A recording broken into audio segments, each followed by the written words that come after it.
अस्सलाम वालेकुम। बच्चों अगर कहीं पर मसला हो तो मुझे बता दें या आवाज़ वगैरह ना आए। वैसे देती हूँ 1 घंटा पहले तो उनमें कोई इश्यू नहीं होता, तो अगर आप लोग का हो तो फिर मुझे बता दें। अच्छा, कहाँ तक किए थे हमने एमसीक्यू कल?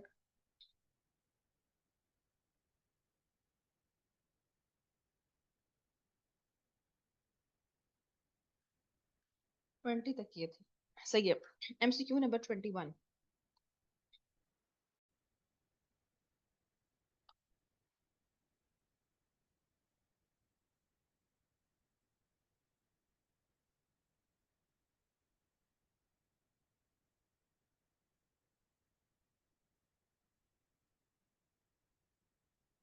एमसीक्यू नंबर 21 में वो आपसे कहता है कि which of the following is a liability. कहता है बताओ इनमें से कौन सी चीज लाइबिलिटी है।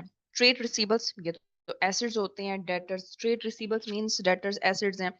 ए तो नहीं हो सकता, ए तो आपके पास एसेट हो गया।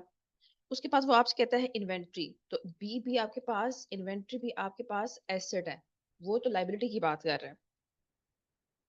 ना ए ऑप्शन है ना बी ऑप्शन है। ऑप्शन सी देखें, बैंक ओवरड्राफ्ट। हाँ जी, अगर आपको याद हो तो बैंक ओवरड्राफ्ट का मतलब है आपने बैंक से कर्जा लिया, तो बैंक ओवरड्राफ्ट सही है, ये लाइबिलिटी है। और ड्राइंग्स आपके पास जो हैं, डी ऑप्शन, ड्राइंग्स को हम कहते हैं कॉन्ट्रा टू कैपिटल, तो ये भी लाइबिलिटी नहीं है आपके पास।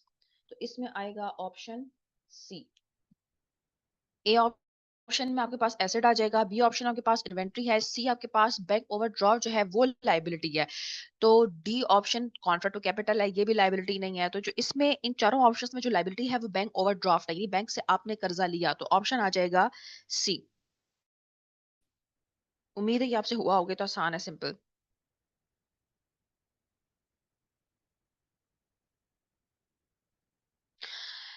उसके बाद आएगा MCQ number 22। If the owner of a business withdraws cash from the business bank account in order to meet her own personal expenses, this is classified as drawings। ये आपको भी पता है कि जब भी ऑनर बिजनेस से कोई भी चीज उठा के ले जाता है तो आप उसे ड्राइंग्स बोलते हैं। कहते हैं what is this an example of.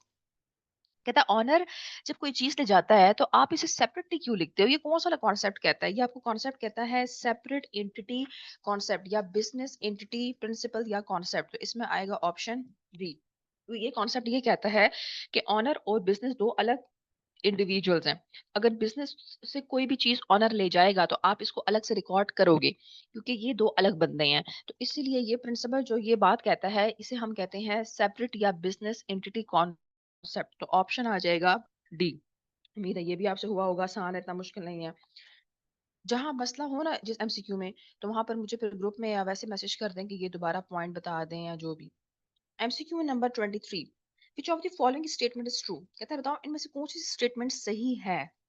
Purchase of salesman car is capital expenditure and repairs to delivery van are revenue expenditure. बिल्कुल सही है। आप जब गाड़ी खरीदते हो तो गाड़ी खरीदना, गाड़ी आपके पास एक नॉन करंट एसेट है, और नॉन करंट एसेट खरीदना इज कैपिटल एक्सपेंडिचर। सही है। हमेशा याद रखें रिपेयर एक्सपेंस है, रिपेयर एक्सपेंस, रिपेयर एक्सपेंस हमेशा आपके पास होता है रेवेन्यू एक्सपेंडिचर। तो ऑप्शन ए तो बिल्कुल ठीक कह रहे हैं। बाकी ऑप्शंस भी देखते हैं। B, repairs to delivery van और कैपिटल एक्सपेंडिचर नहीं। बी में तो पहली लाइन ही गलत लिखी हुई है उन्होंने, फर्स्ट लाइन का पार्ट ही गलत लिखा हुआ है कि जी रिपेयर कैपिटल एक्सपेंडिचर है। रिपेयर कभी भी कैपिटल एक्सपेंडिचर नहीं होता, ये याद रखें। रिपेयर हमेशा रेवेन्यू एक्सपेंडिचर होता है। तो बी ऑप्शन तो गलत हो गया।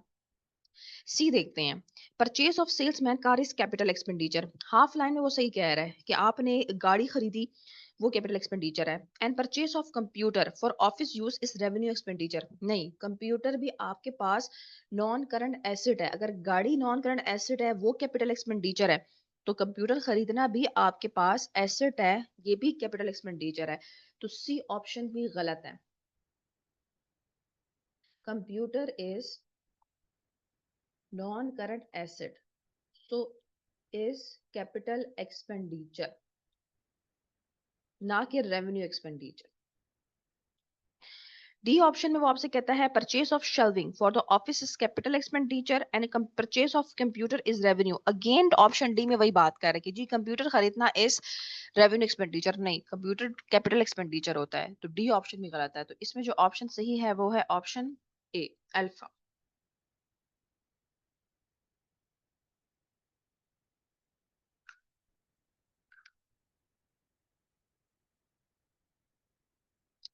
कोई मसला यहाँ तक 23 में? उम्मीद है ये हुआ होगा, आसान है।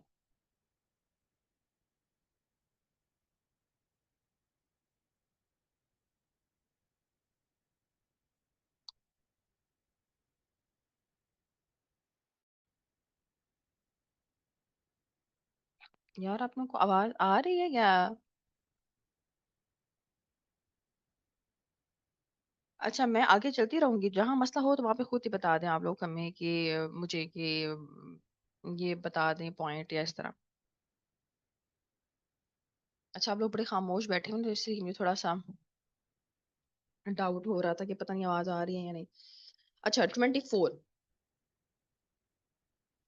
कहता है कि which of the following are examples of capital expenditure. कहता बताओ इनमें से कौन सी चीज कैपिटल एक्सपेंडिचर है। नंबर 1 देखें, purchase of new computer for office use. बिल्कुल, देखें चाहे न्यू हो या ओल्ड हो, कंप्यूटर कंप्यूटर होता है, तो वो तो आपके पास सही है, कैपिटल एक्सपेंडिचर है।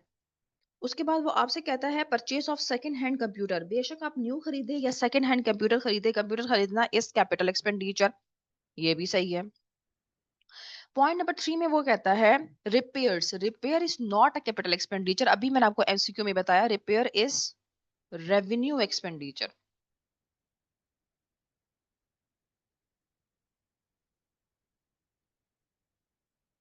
और पॉइंट नंबर 4 में वो आपसे कहता है purchase of additional hardware to enhance the computer.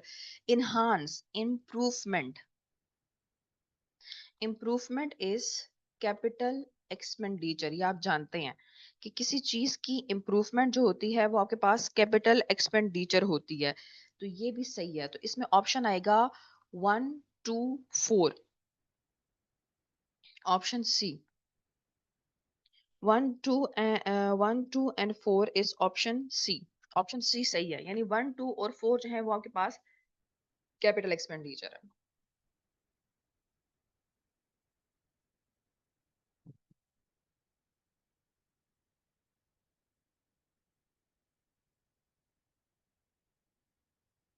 MCQ number 25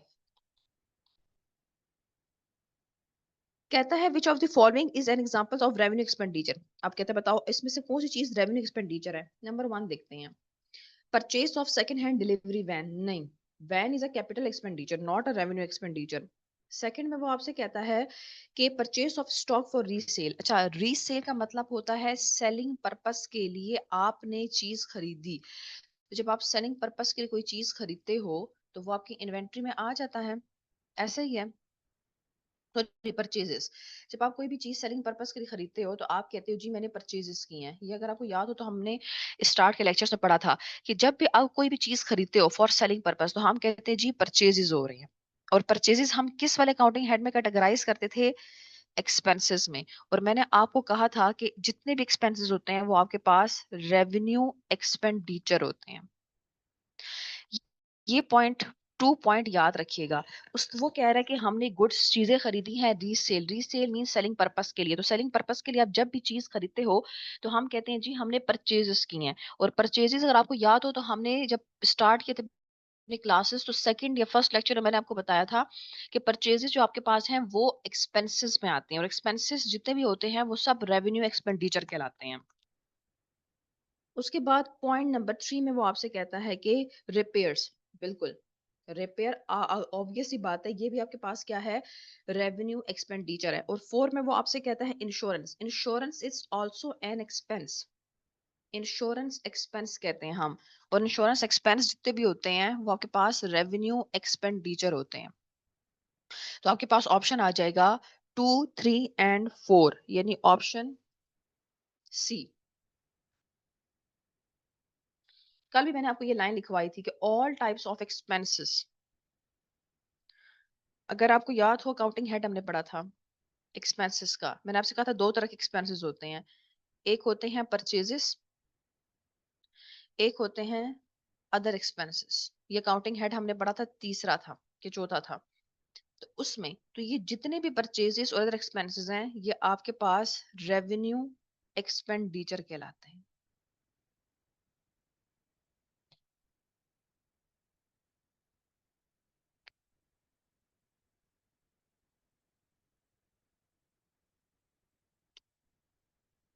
मसला है इस एमसीक्यू नंबर 25 में।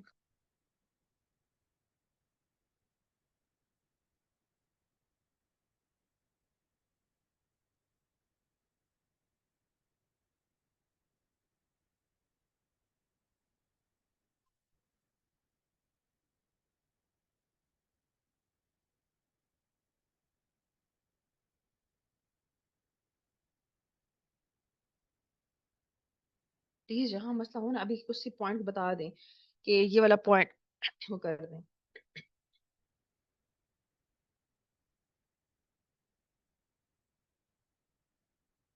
ये नो चीटिंग वाला कौन सा बच्चा है जिसके व्हाट्सएप पे वो लगा हुआ है? नो चीटिंग, ये कौन सा नाम होता है, नो चीटिंग? और ये हमारा बनू वाला भाई है, नो चीटिंग। सर कोई अच्छा नाम रखे, ये क्या बात हुई, नो चीटिंग? जो रऊफ के साथ बैठा हुआ होता है, हाँ बनू का। अच्छा, MCQ number 26, what does a credit entry usually represent? कहते बताओ इनमें से कौन सी चीज जो है उसकी नेचर क्रेडिट है। सबसे पहले ए ऑप्शन हम देखते हैं। एसेट जो है,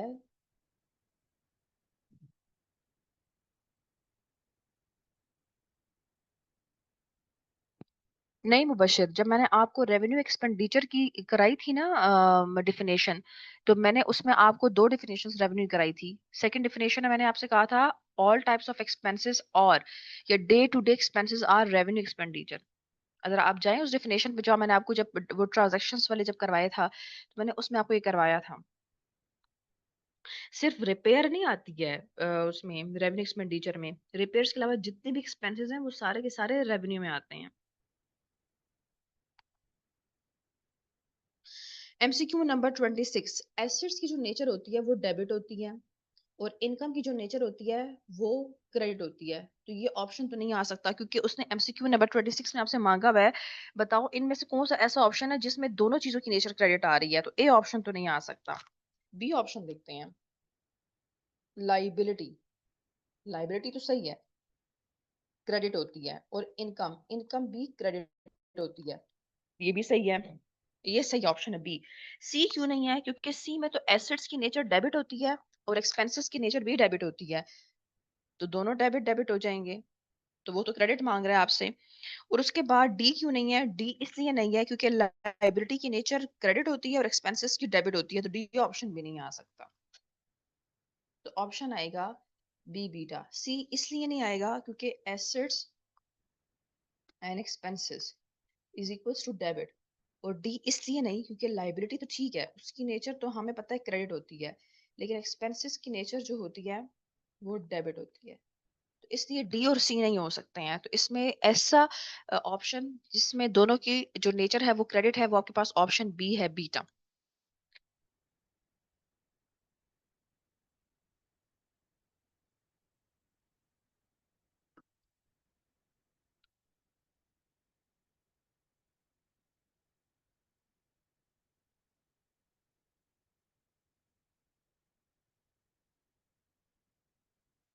एमसीक्यू नंबर 27, सॉरी, हाँ 27।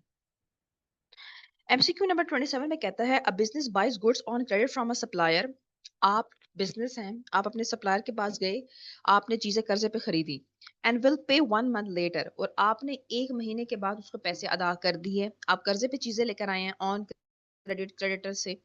When the payment is made, what is the double entry? जब आप पेमेंट करते हो तो डबल एंट्री क्या होती है? पहले ये सोचिए कि जब आप कर्जे पे चीज खरीदते हो तो आप डबल एंट्री करते हो, purchases debit, creditor credit. For example 1,000 रुपए की आपने चीज खरीदी, व्हेन परचेस्ड, ये डबल एंट्री कब करोगे? जब आप कर्जे पे चीज खरीदोगे। जब आप कर्जे पे चीज खरीदोगे तो आप डबल एंट्री करोगे, परचेजेस डेबिट और क्रेडिटर क्रेडिट। लेकिन उसके बाद व्हेन पेमेंट मेड, वो इस चीज की डबल एंट्री आपसे मांग रहा है। वो ये नहीं कह रहा जब परचेज करोगे तब की डबल एंट्री बताओ। वो कह रहा है व्हेन पेमेंट मेड, जब आप पेमेंट करते हो उस टाइम की डबल एंट्री क्या होगी। आपकी जेब से कैश गया तो आप लिखोगे कैश क्रेडिट 1000 रुपए, और जब आप कैश अदा कर देते हो तो लाइबिलिटी खत्म हो जाती है डेबिट होकर, तो क्रेडिटर डेबिट 1000। तो इसमें ऑप्शन आएगा पेबल या क्रेडिटर, एक ही बात है, ऑप्शन डी डेल्टा। उसने आपसे बोला हुआ है जब आप किसी भी क्रेडिटर को जिससे आपने कर्जा लिया होता है, जब आपसे पेमेंट करते हो तो डबल एंट्री होगी क्रेडिटर डेबिट और कैश क्रेडिट। तो ऑप्शन डी डेल्टा।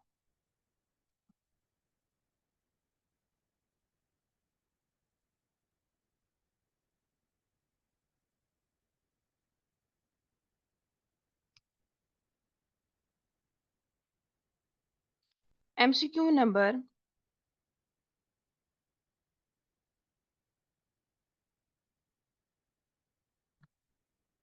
28।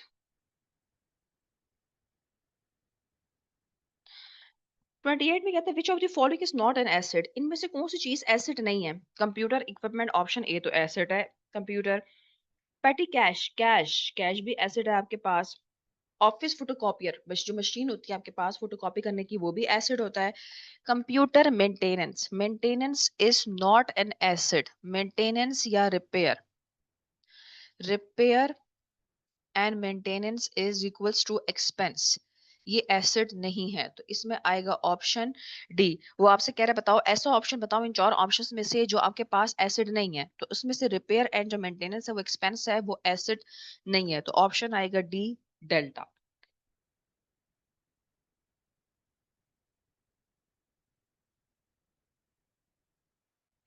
प्लीज जहां मसला हो वहां पर मुझे ग्रुप में या वैसे मैसेज कर दे कि ये वाला पॉइंट बता दें, क्योंकि अगर मैं दोबारा हर एक से पूछने लगी कि क्लियर है तो फिर वो आप टाइप करेंगे तो बहुत टाइम लग जाता है, तो इसलिए। MCQ number 29, what is the effect of payment of cash to an account payable। Payment of cash की बात कर रहा है। अभी मैंने आपको MCQ कराया 27 वाला, उसमें भी यही था ना कि जब आप किसी को कैश देते हो किसी क्रेडिटर को।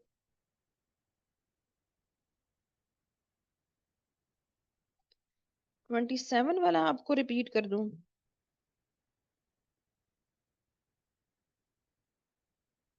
ठीक है।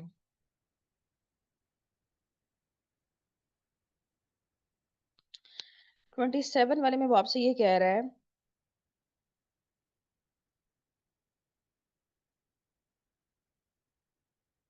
27 वाले में वो आपसे कहता है कि आपने चीजें खरीदी किसी सप्लायर से 1000 फॉर एग्जांपल, वैसे खुद से अज्यूम करते हैं 1000 रुपए की, तो आप डबल एंट्री करते हैं परचेजेस डेबिट और लाइबिलिटी क्रेडिटर क्रेडिट।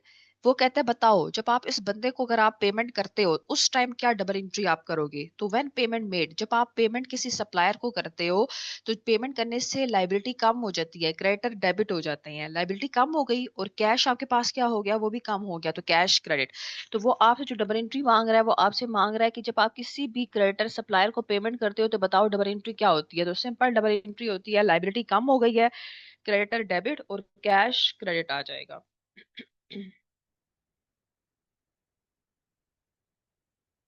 सेम इसी 27 से लिंक करते हैं हम MCQ नंबर 29 को। 29 भी यही बात कर रहा है आपसे कि बताओ जब आप किसी क्रेडिटर को किसी सप्लायर को पेमेंट करते हो तो डबल एंट्री क्या होती है। तो आप कहते हैं कैश चला गया, फॉर एग्जाम्पल खुद से 1000 रुपए ज्यूम कर लेते हैं, और जब आप किसी सप्लायर क्रेडिटर को पैसे देते हो तो लाइबिलिटी भी कम हो जाती है, क्रेडिटर डेबिट हो जाता है, लाइबिलिटी कम।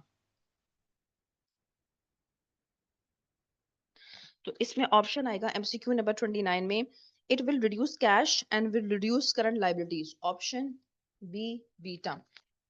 दोबारा पढ़े 29 वाला, what is the effect of payment of cash to an account payable. Payable means liability, यानी जब आप किसी क्रेडिटर को जिससे आपने कर्जा लिया हुआ होता है, जब आप उसे कैश देते हो तो डबल एंट्री क्या करते हो वो बताओ। तो सिंपल आप कहते हैं कैश कम हो जाता है, कैश क्रेडिट, और लाइबिलिटी भी कम हो जाती है क्योंकि आपने पैसे दे दिए उस क्रेडिटर को, उस सप्लायर को जिससे आपने कर्जा लिया हुआ है, तो लाइबिलिटी भी कम और एसेट कैश भी कम। तो ऑप्शन आएगा B beta, it will reduce cash balance and will reduce current liabilities.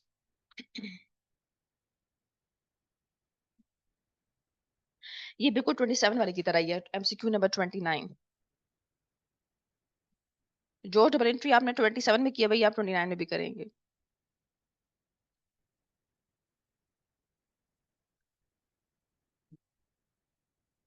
MCQ number 30। What the accounting entries are required to record goods written outward? एक आपने पढ़ा था परचेज रिटर्न, शायद मैंने आपको बताया हुआ हो, और एक आपने पढ़ा था सेल्स रिटर्न। परचेज रिटर्न को हम कहते हैं रिटर्न आउटवर्ड, इसका दूसरा नाम भी है। और सेल्स रिटर्न को हम कहते हैं रिटर्न इनवर्ड, ये नाम है। अब परचेज रिटर्न को हम दूसरा नाम देते हैं रिटर्न आउटवर्ड का, और सेल्स रिटर्न को हम कहते हैं रिटर्न इनवर्ड। अब जो एमसीक्यू नंबर 30 में उसने मांगा हुआ है, उसने मांगा हुआ है return outward. Outward means purchase return की डबल एंट्री, ये। और परचेज रिटर्न की आपको डबल एंट्री आनी चाहिए। क्या होती है, मैंने आपसे कहा था purchase return is contra to purchases. Purchase return opposite है परचेजेस के। वैसे परचेजेस डेबिट होते हैं, तो अगर परचेज रिटर्न इसके अपोजिट है, तो परचेज रिटर्न क्रेडिट साइड पर आएगा। तो purchase return credit, for example खुद से 500 रुपए ले लेते हैं। जब आप किसी को चीज वापस करते हो, तो आपकी लाइबिलिटी भी कम हो जाती है। तो क्रेडिटर डेबिट, तो इसमें ऑप्शन आएगा ऑप्शन सी। एमसीक्यू नंबर 30 में वो आपसे सिंपल परचेज रिटर्न की डबल एंट्री मांग रहा है। तो परचेज रिटर्न की डबल एंट्री आपको याद होनी चाहिए, क्योंकि आपने काफी बार लिखी हुई है लेजर जब आप बना रहे थे। तो परचेज रिटर्न की डबल एंट्री होती है परचेज रिटर्न क्रेडिट और क्रेडिटर डेबिट, क्योंकि परचेज रिटर्न से लाइबिलिटी कम हो जाती है। जब आप चीज वापस करते हो, तो आप अपने सप्लायर क्रेडिटर को बोलते हो कि सर ये पैसे मैंने आपको और मजीद नहीं देने फ्यूचर में, तो लाइबिलिटी कम हो गई, और परचेज रिटर्न की नेचर क्रेडिट है। तो इसमें ऑप्शन आएगा ऑप्शन सी, रिटर्न आउटवर्ड या परचेज रिटर्न क्रेडिट हो जाएगा सी में। And debit payable account, payable means liability creditor, option C. 30 वाले में कोई मसला है तो बता दें।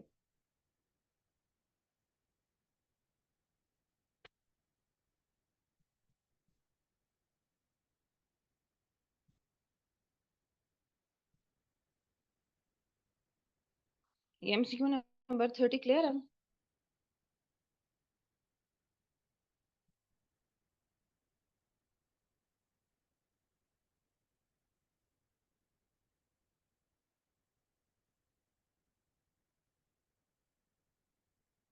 ये 19-20 वाली गर्ल्स और बॉयज, एमसीक्यू नंबर 30 में कोई मसला है तो बता दें, परचेज रिटर्न की डबल एंट्री में।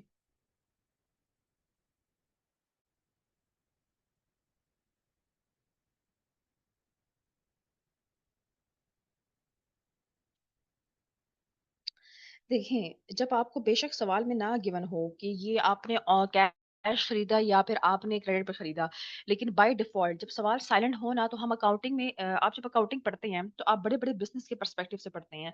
और जो बड़े बड़े बिजनेसेस होते हैं, वो हमेशा कर्जों पे चीज खरीदते बेचते हैं। तो इसलिए बाय डिफॉल्ट ऑटोमेटिकली आप ये ज्यूम करेंगे कि ये ऑन क्रेडिट हुई है। तो परचेज रिटर्न जब भी आया और सवाल साइलेंट हुआ, तो आप ज्यूम करेंगे जी ये कर्जे पर आपने की है, ऑन क्रेडिट। हाँ जी खवातीन, क्लियर है?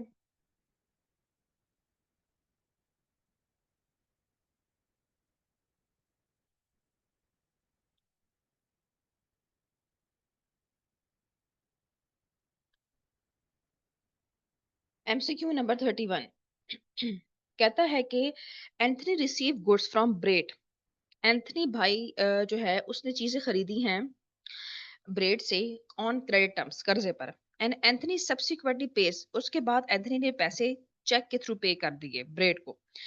Anthony then discovers that, and Anthony को फिर पता चला कि जी जो चीजें थी वो तो फॉल्टिंग है, गलत है, सही नहीं है।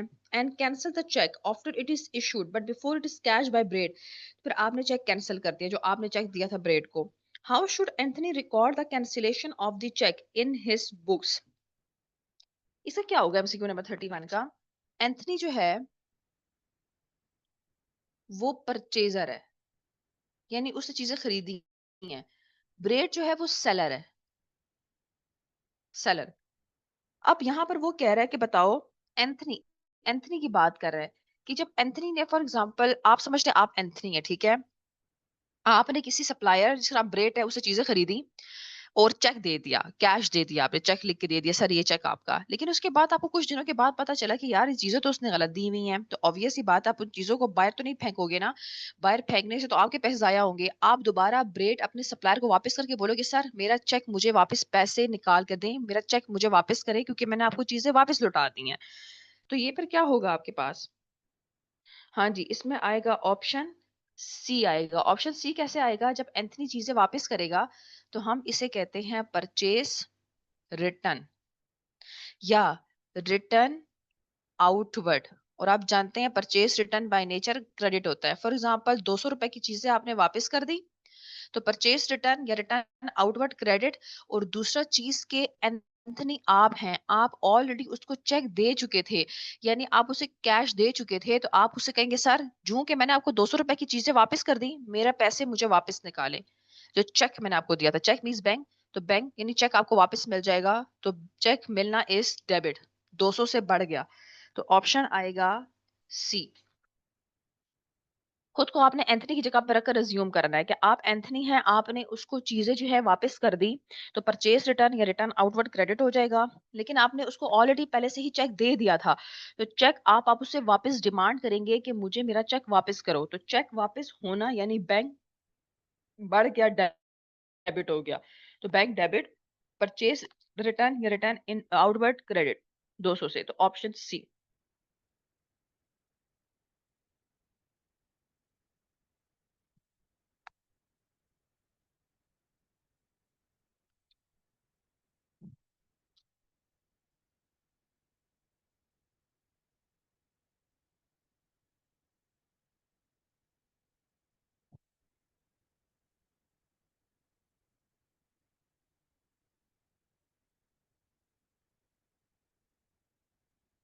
MCQ number 32। What is a double entry required to record a discount received? अच्छा, आपने अभी तक जो है ना वो डिस्काउंट पढ़ा नहीं हुआ हुआ, तो फिलहाल इसको छोड़ दें। ये आप चैप्टर नंबर 2 में पढ़ेंगे, बुक्स ऑफ प्राइम एंट्री में, जो मैं मंडे से कल करवाऊंगी आपको। तो चैप्टर नंबर 2 में हम पढ़ेंगे, तो फिलहाल आप इसको छोड़ दें। एमसीक्यू नंबर 32 को, डिस्काउंट वाला आपने अभी तक फिलहाल नहीं पढ़ा हुआ। एमसीक्यू नंबर 33 कहता है कि 33 में Carter purchase goods from Mailer. Carter ने चीजें खरीदी हैं माइलर से that were identified as faulty, जो बाद में गलत निकल आई, आपके मुताबिक नहीं थी, गलत थी, खराब थी। What is the double entry in Carter's accounting records to account for the return of these goods? Carter भाई जो है उसने खरीदी हैं, ने परचेज की है, परचेजर है, कहता है बताओ जब एक बंदा, आप समझे आप कार्टर है, आपने चीजें परचेज की हैं, तो जब आप रिटर्न करोगे तो इसकी डबल एंट्री बताओ आप क्या करोगे? सिंपल, परचेज रिटर्न हो गया। जब आप परचेजर हो, जब आप चीजें वापस करोगे तो परचेज रिटर्न हो गया। अभी आपने तीसरी बार पढ़ रही है, परचेज रिटर्न की डबल एंट्री होगी purchase return credit, for example 100 से, और लाइबिलिटी क्रेडिटर कम हो जाएगा डेबिट 100 से। तो इसमें ऑप्शन आएगा option B, beta. Carter purchaser है, कार्टर ने चीजें खरीदी हैं कर्जे पर माइलर से, तो कार्टर जब चीजें वापस करेगा तो उसके लिए परचेज रिटर्न हो गया। और परचेज रिटर्न की अब तीसरी बार डबल एंट्री पढ़ रहे हैं, परचेज रिटर्न क्रेडिट, और परचेज रिटर्न से लाइबिलिटी कम हो जाती है, तो क्रेडिटर या लाइबिलिटी डेबिट। तो ऑप्शन आ जाएगा B, beta.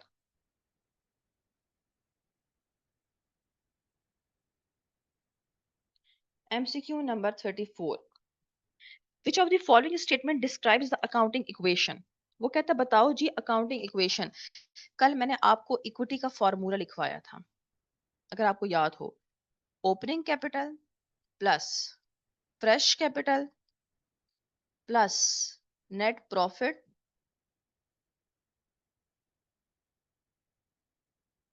Minus drawings is equals to carried down capital. तो इसमें कौन सा वाला ऑप्शन है?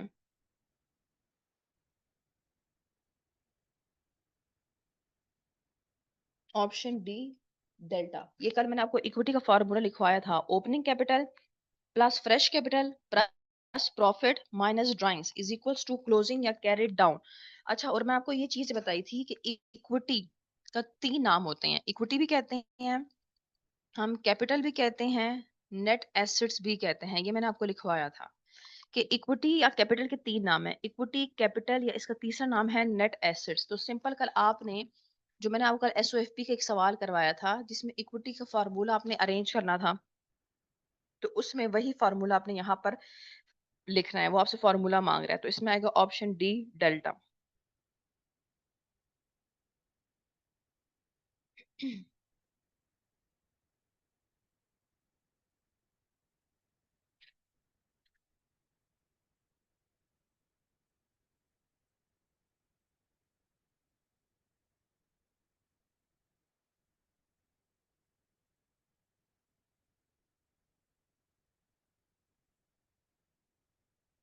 नहीं मुबशिर, बेशक ना हो ना फ्रेश कैपिटल। अब फ्रेश कैपिटल नहीं है तो हम उसे ये तो नहीं कर सकते ना कि हम कहेंगे नहीं ये सवाल ही गलत है। अब हो सकता है कि फ्रेश कैपिटल का मतलब है कि इस साल ऑनर कितने पैसे लेकर आया कैपिटल की फॉर्म में। तो जरूरी थोड़ी है कि ऑनर हर साल पैसा लेकर आए, भाई वो बेचारा इतना भी तो अमीर नहीं हो सकता कि हर साल कैपिटल लेकर आए। हो सकता है कि वो किसी साल कैपिटल नहीं भी ला सकता, तो फ्रेश कैपिटल जीरो होगा। तो बेशक फ्रेश कैपिटल ना भी हो ऑप्शंस में, हाँ, लेकिन हम लिखते तो है ना फॉर्मूला, फॉर्मूला तो पूरा यही होता है ना कि opening capital plus fresh capital plus net profit minus drawings. तो बेशक अगर फ्रेश कैपिटल नहीं है तो आप जीरो लिख लें, बाकी तो ऑप्शन डी ठीक है। अब अगर ऑनर फ्रेश कैपिटल लाया ही नहीं है तो हम उसे फिर कहाँ पे एडजस्ट करेंगे।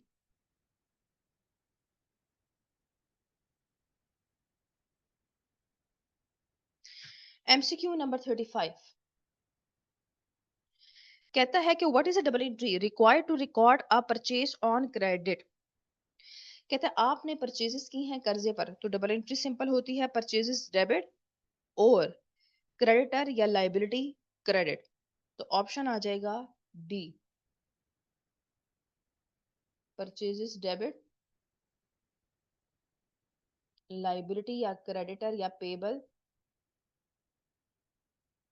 क्रेडिट। सिंपल डबल एंट्री है। एमसीक्यू नंबर 35 में वो आपसे परचेजेस की डबल एंट्री मांग रहा है, वो आपको आनी चाहिए क्योंकि काफी बार आप कर चुके हैं।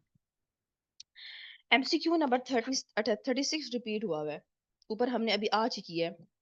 36 वाला ऊपर हमने किया हुआ है, आप देखें वो इंश्योरेंस वाला, तो वो रिपीट हुआ हुआ है, इसलिए मैं नहीं करा रही। एमसीक्यू नंबर 36 अभी मैं करवा चुकी हूँ आपको।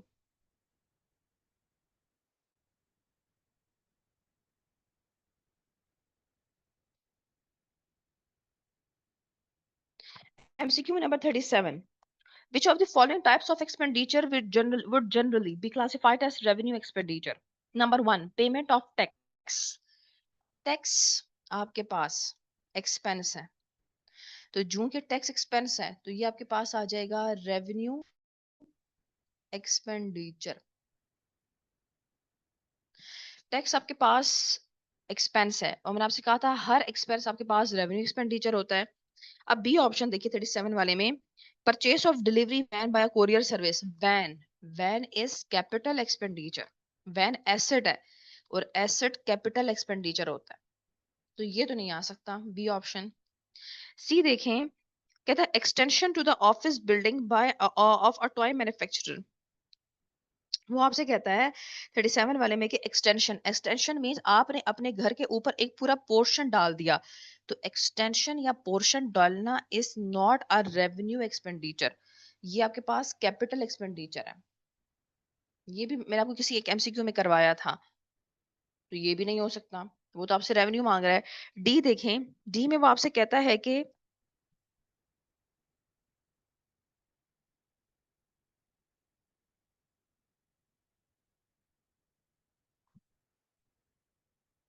ये क्या हो गया, नेट खराब हो गया।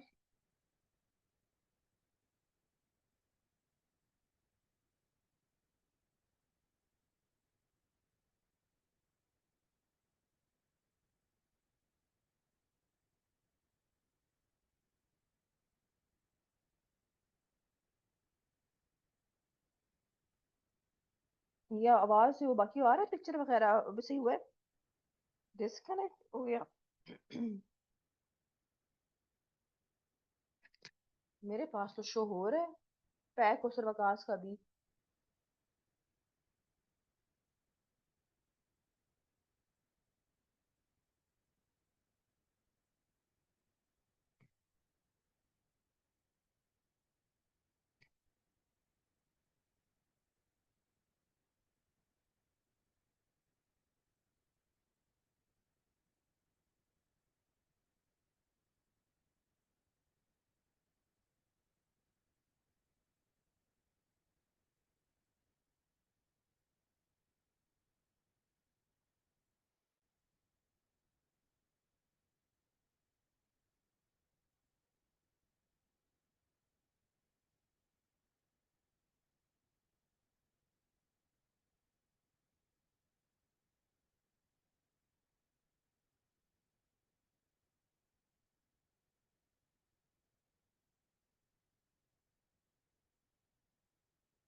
हाँ, अब आ रही है आवाज। वो तो मैं नहीं बोल रही ना, क्योंकि आप लोग कह रहे हैं कि आवाज नहीं आ रही, इसलिए आवाज नहीं आ रही आप लोगों को। पिक्चर और आवाज दोनों आ रही है या नहीं अभी? ये पता नहीं आप लोगों की क्लास में ये इशू होता है, नॉर्मली मैं दूसरी क्लासेस को पढ़ाती हूँ तो कोई ऐसा इशू नहीं आ रहा होता, ना वॉइस का ना उसका। पता नहीं आप लोग क्या अजीब लोग हैं।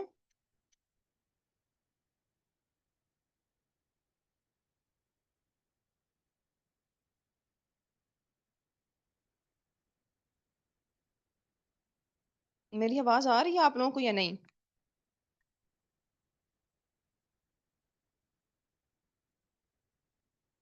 यार बॉयस आप लोग बच्चे थोड़ी हैं यार, वो जो नर्सरी क्लास के बच्चे होते हैं जिन्हें हम कहते हैं प्लीज कीप क्वाइट, और ये जी आप अपने फिंगर्स अपने मुंह पर रख लें, खामोशी इख्तियार करें। यार कम ऑन, बड़े हैं आप लोग।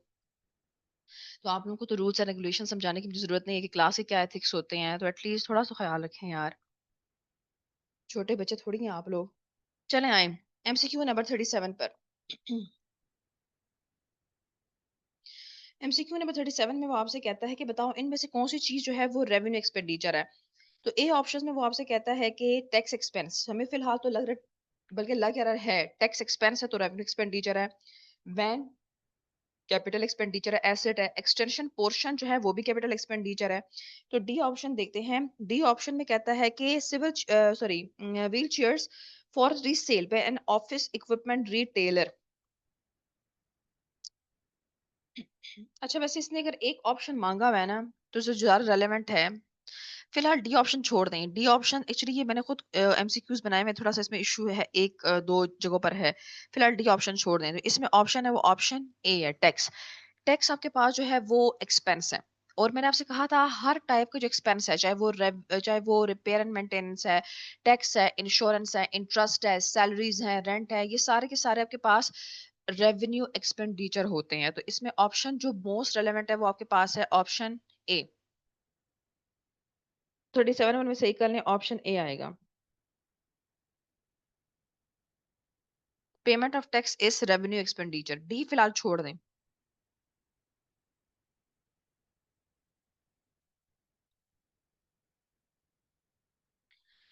एमसीक्यू नंबर 38 कहता है कि 38 में machinery account has a debit balance of 4000। एक मशीनरी है, उसका जो बैलेंस है वो 4000 है। अच्छा ये बड़े मजे का 38 वाला है। ये मशीन एसेट है। मशीन एसेट ठीक है। जब मशीन एसेट है तो मैंने आपको करवाया था, एसेट का हमेशा कैरी डाउन आता है क्रेडिट साइड पर और नेचर डेबिट होती है, और ब्रॉड डाउन हमेशा डेबिट साइड पर आता है। एसेट का ब्रॉड डाउन हमेशा नेचर वाइज आएगा। ये मैंने आपको कहा था जब मैं आपको करवा रही थी एक सवाल, तो मैंने आपसे कहा था कि हमेशा ब्रॉड डाउन उस चीज की नेचर के हिसाब से होता है। तो एसेट का नेचर जो है वो डेबिट है, तो ब्रॉड डाउन डेबिट साइड पर आएगा, और कैरी डाउन हमेशा अपोजिट साइड पर आता है। तो अगर एसेट की नेचर डेबिट है तो कैरी डाउन क्रेडिट पर आएगा, और ब्रॉड डाउन अपनी नेचर के हिसाब से डेबिट साइड पर आएगा। तो इसमें ऑप्शन आएगा ऑप्शन बी, बीटा। याद आया, हमने एक सवाल किया था जिसमें 2 साल थे, 2 फाइनेंशियल ईयर्स थे, वहां पर हमने ब्रॉड डाउन, मैंने आपको कैरेट डाउन समझाया था। तो मैंने आपसे कहा था कि ब्रॉड डाउन हमेशा अपनी नेचर के हिसाब से आएगा, और कैरेट डाउन हमेशा अपने नेचर के अपोजिट आएगा। तो एसेट की नेचर डेबिट होती है, तो ब्रॉड डाउन डेबिट साइड पर आएगा, और कैरेट डाउन अपोजिट यानी क्रेडिट साइड पर आएगा। तो ऑप्शन आएगा बी, बीटा।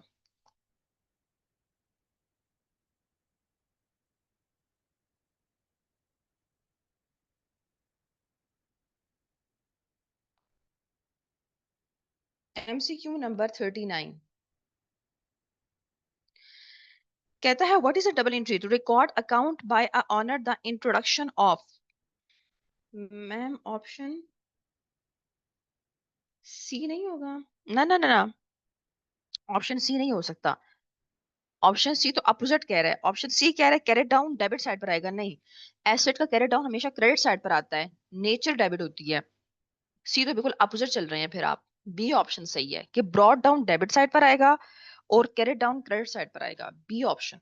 सी तो बिल्कुल अपोजिट चलेंगे फिर आप।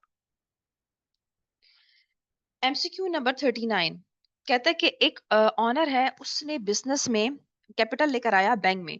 तो बताओ डबल एंट्री क्या होगी? जब भी ऑनर कोई भी चीज लेकर आए बिजनेस में, हम कहते हैं जी कैपिटल हो रहा है, तो कैपिटल क्रेडिट हो जाएगा। फॉर एग्जांपल 5,000 का वो लेकर आया, और बैंक या कैश डेबिट हो जाएगा।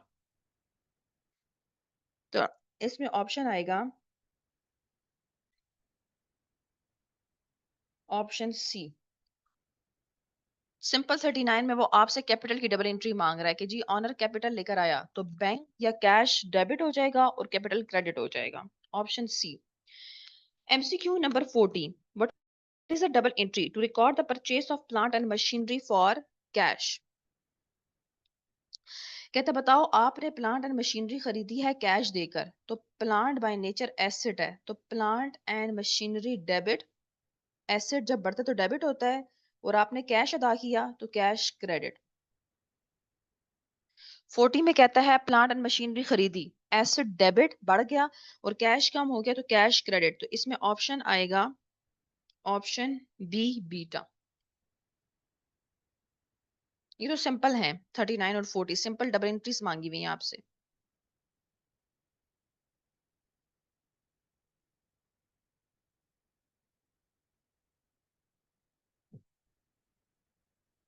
एमसीक्यू नंबर 41 कहता है कि 41 में विच of the following will not result in a debit entry in the accounts. कहता है बताओ इनमें से कौन सी चीज है जो विल नॉट रिजल्ट, जिसकी डबल, जिसमें डेबिट एंट्री नहीं आती है, will not. Expense, A option देखें, एक्सपेंस का बढ़ना। जब एक्सपेंस बढ़ता है डेबिट होता है, ये तो सही है। बी ऑप्शन देखें,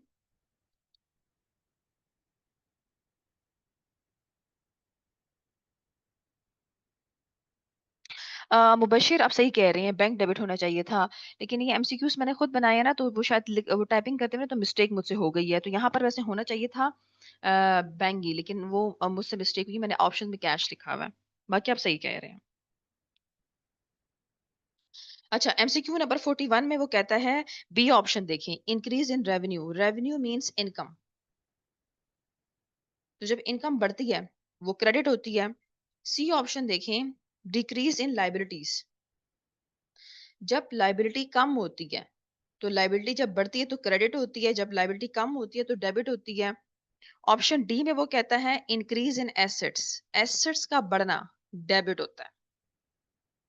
अब वो कह रहा है बताओ इनमें से कौन सा ऐसा ऑप्शन है जिसमें डेबिट नहीं आ रहा, will not result in a debit. तो वो है option B, beta.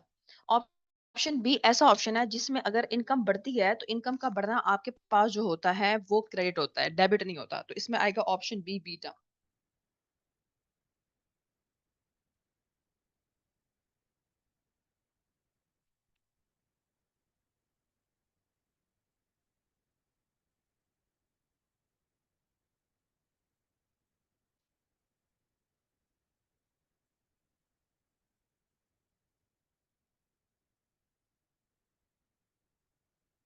MCQ number 42 कहते हैं which of the following is a correct format for the counting equation। बताओ अकाउंटिंग इक्वेशन क्या है? अकाउंटिंग इक्वेशन है a is equals to c plus l, या for example a minus l is equals to c। तो option आएगा इसमें option C.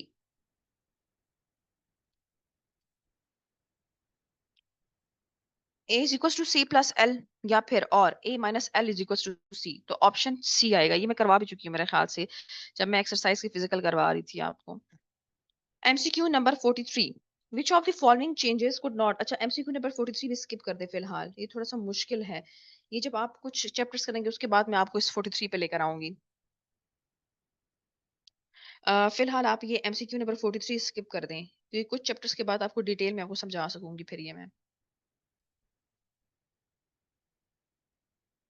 MCQ number 44 a business has a capital of 10,000 and liabilities of 4,000। एक business है, उसके capital 10,000 की हैं और लाइबिलिटीज 4,000 की हैं। Which of the following asset and liability figure could appear in its business SOFP। ये तो बड़ा सिंपल सा है। वो कहता है अकाउंटिंग इक्वेशन लिखो, A is equals to C plus L। अगर 10,000 के कैपिटल हैं, 4,000 की लाइबिलिटीज हैं, तो सिंपल कहते हैं बताओ एसेट्स कितने के होंगे। सिंपल एसेट्स 14,000 के होंगे, दोनों साइड्स इक्वल होनी चाहिए अकाउंटिंग इक्वेशन की।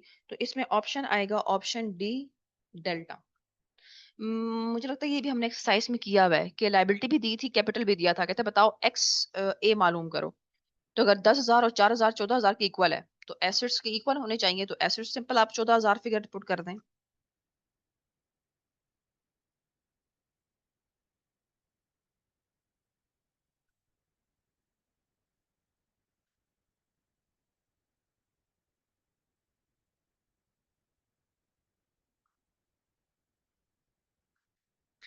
MCQ नंबर 46 सॉरी 45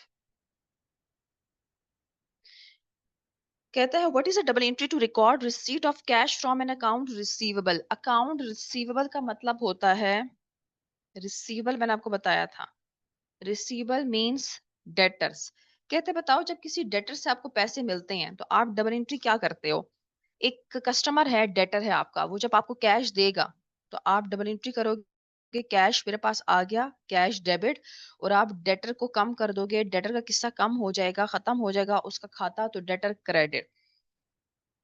जब भी आपको कोई भी डेटर कैश ला के देता है कस्टमर, तो आप डबल एंट्री करते हैं, कैश मुझे मिल गया, कैश का बढ़ना, एसेट का बढ़ना डेबिट, और डेटर का किस्सा खत्म हो गया, बस उससे आपको पैसे मिल गए। ये डबल एंट्री भी आप काफी बार कर चुके हैं। तो इसमें आएगा option D, delta.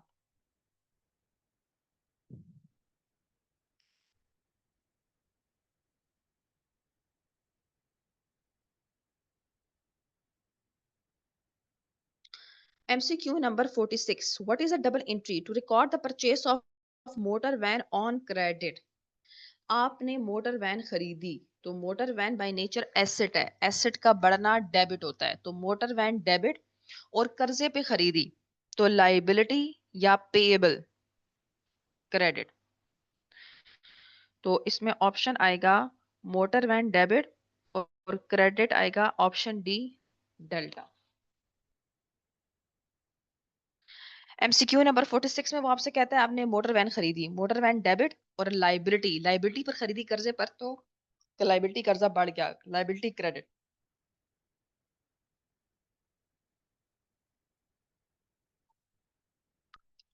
MCQ number 47 what is the usual double entry to record the sale of inventory for cash. आपने सेल्स की, आपने चीजें बेची और इन रिटर्न आपको कैश कस्टमर से मिल गया, तो कैश आपकी जेब में आया, एसेट कैश बढ़ गया, एसेट डेबिट, और आपने चीजें बेची, तो चीजें बेचना इज सेल्स, तो सेल्स की नेचर क्रेडिट होती है। तो cash debit and sales credit, तो ऑप्शन आएगा बी, बीटा। 47 वाले में सिंपल वो आपसे कह रहा है कि आपने चीजें बेची हैं और इन रिटर्न आपको कैश मिला, तो कैश बढ़ गया, कैश डेबिट, और आपने सेल्स की तो sales income credit, B option.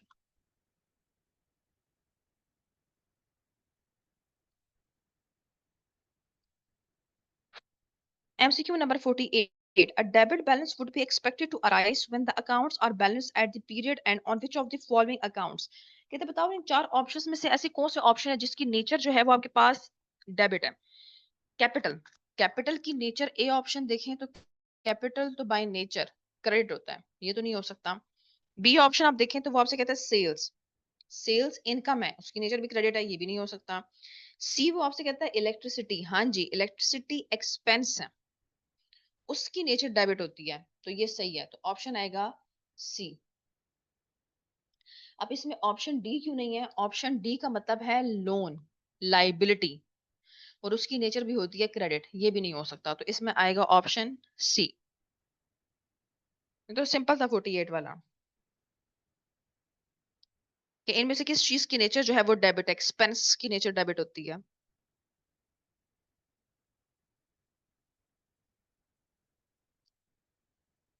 MCQ number 49.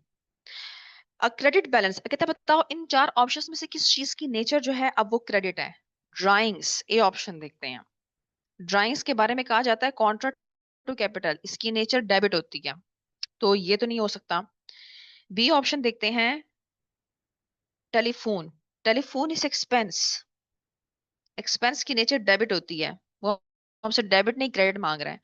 C option देखते हैं. रिसीवेबल्स मींस डेटर्स, एसेट है डेटर्स, तो इसकी नेचर डेबिट होती है, ये भी नहीं हो सकता. वो हमसे क्रेडिट मांग रहा है, डेबिट नहीं मांग रहा 49 में. तो आखिरी ऑप्शन बच गया डी. डी में वो कहता है कि पेबल यानी लाइबिलिटी. तो हाँ जी, आप कुछ जानते हैं लाइबिलिटी की नेचर क्रेडिट होती है, तो ऑप्शन आएगा डी डेल्टा. एमसीक्यू नंबर 49 में आएगा डेल्टा. लाइबिलिटी लोन की नेचर जो होती है वो क्रेडिट होती है या पेबल.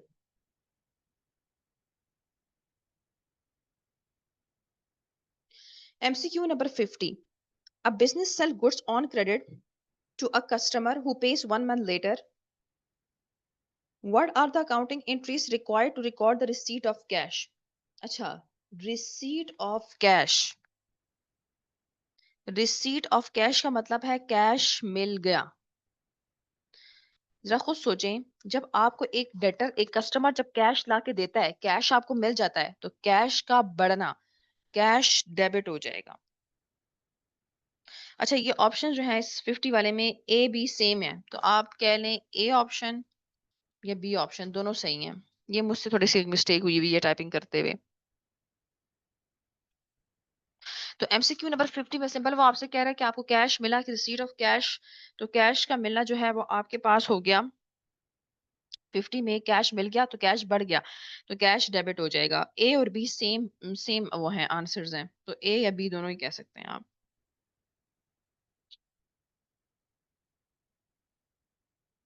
एमसीक्यू नंबर 51 कहता है 51 में विच of the following is not an asset. A capital asset नहीं है, ये सही ऑप्शन है. बी देखते हैं. कैश, कैश एसेट है.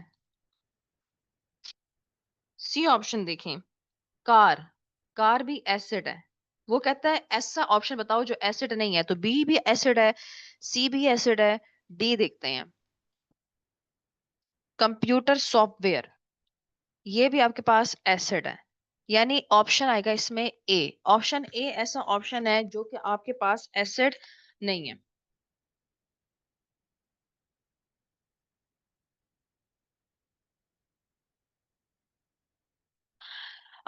कुछ आपके पास वो रह गए एमसीक्यूज तकरीबन एक्सरसाइज के और यहाँ के, तो वो मुझे फिर आप कल बता दें. जब क्लास में स्टार्ट करूंगी, बस वो थोड़ा सा उसमें टाइम लगेगा, 10-15 मिनट, वो करवा दूंगी आपको. एक कॉन्सेप्ट, एक अकाउंटिंग कॉन्सेप्ट्स है, कैरेक्टरिस्टिक्स है, वो करवा दूंगी थोड़ा सा. और इंशाल्लाह फिर कोशिश करती हूँ कि मैं आपको फिर कल ही question chapter number 2 books of prime entry पर ले जाऊँ.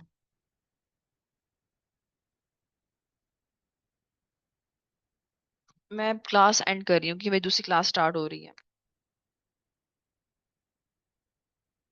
ना ना ना जैन, कैपिट वो आप सही कह रहे हैं, जो ऑनर कैपिटल लाता है उसके दो इफेक्ट्स होते हैं. एक कैपिटल होता है, एक एसेट होता है, वो आप ठीक कह रहे हैं. लेकिन अगर आप ऑप्शंस देखें तो बी कैश, कैश तो पूरा प्रॉपर एक एसेट है. सी देखें तो कार भी प्रॉपर एक एसेट है, कंप्यूटर सॉफ्टवेयर भी प्रॉपर एक एसेट है। कैपिटल वो जस्ट कैपिटल की बात कर रहा है कि कैपिटल क्या है, तो कैपिटल एसेट नहीं है, कैपिटल तो अलग एक अकाउंटिंग हेड है कैपिटल के नाम से, तो वो इस चीज की बात कर रहे हैं। आप अब दूसरी तरह से सोच रहे हैं ना कि ऑनर पैसा लाया कैपिटल की फॉर्म में, तो वो सही है, कैपिटल कैश तो आया, लेकिन कैपिटल देखिए ना, मेन चीज कैपिटल है। वो कहते हैं कैपिटल क्या एसेट है? नहीं, कैपिटल तो अलग एक अकाउंटिंग हेड है।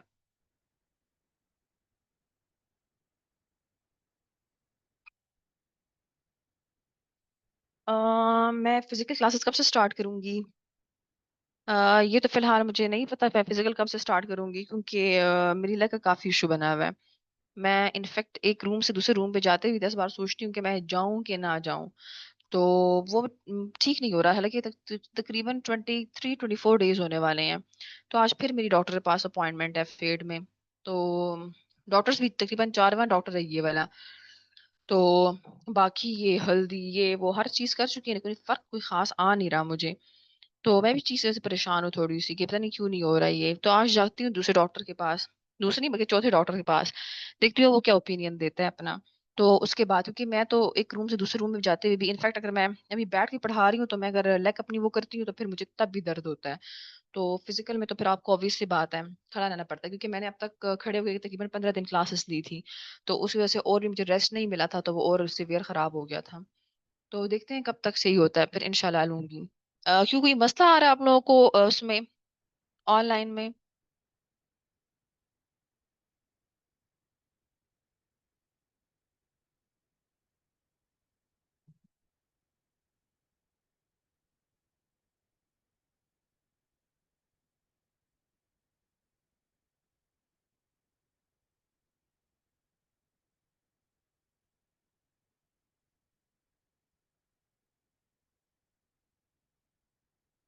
क्या मतलब फिलहाल क्लास में कोई नहीं है, किधर गए हैं सारे?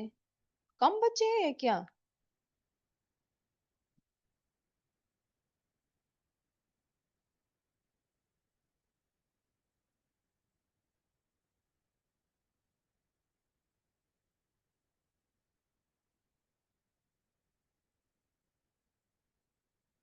सब चले गए हैं मतलब? क्लास से पहले गए हैं, क्लास एंड होने के बाद गए हैं?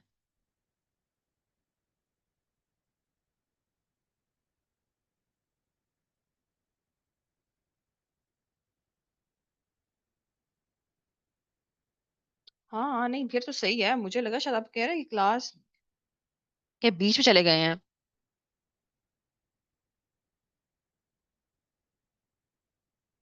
चलिए मैं एंड करती हूँ, मेरी दूसरी क्लास R2 की स्टार्ट हो रही है। शुक्रिया।